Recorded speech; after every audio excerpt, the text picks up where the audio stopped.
রাঙামাটির বাঘাইছড়ির পর্যটন কেন্দ্র সাজেক ভ্যালিতে আটকা পড়া পর্যটকরা ফিরতে শুরু করেছে। বুধবার দুপুর 2টার দিকে সাজেক থেকে সেনাবাহিনীর সহায়তায় খাগড়াছড়ির উদ্দেশ্যে তারা ফিরতে শুরু করে। স্থানীয় সূত্রে জানা যায়, মঙ্গলবার সারাদিন বাঘাইছড়ির সাজেকে আঞ্চলিক দলের মধ্যে গোলাগুলি হয়। এতে করে সাজেক খাগড়াছড়ির সড়কে যান চলাচল না করায় পর্যটকরা গতকাল বিকেল থেকে বুধবার সকাল পর্যন্ত সাজেকে অবস্থান করেন। সাজেক কটেজ মালিক সমিতির যুগ্ম সাধারণ সম্পাদক মতি জয় ত্রিপুরা জানান, যারা গতকাল বিকেলে আটকা পড়েছিল এবং আজ সকালে যাদের চলে যাবার কথা ছিল, তারা দুপুর 2টার পর সেনাবাহিনীর সহায়তায় সাজেক ছেড়ে গেছে। তিনি আরও জানান, 2 দিনের জন্য যারা এসেছে তাদের মধ্যে কিছু পর্যটক এখনো সাজেকে আছেন। বাঘাইছড়ি উপজেলা নির্বাহী কর্মকর্তা শিরিন আক্তার জানান, আইন শৃঙ্খলা পরিস্থিতি স্বাভাবিক থাকায় দুপুর 2টার দিকে 440 জন পর্যটকরা সাজেক থেকে খাগড়াছড়ির দিকে রওনা দিয়েছে।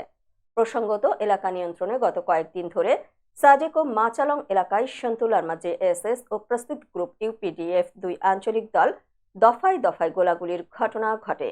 তবে এখনো হতাহতের কোনো খবর পাওয়া যায়নি।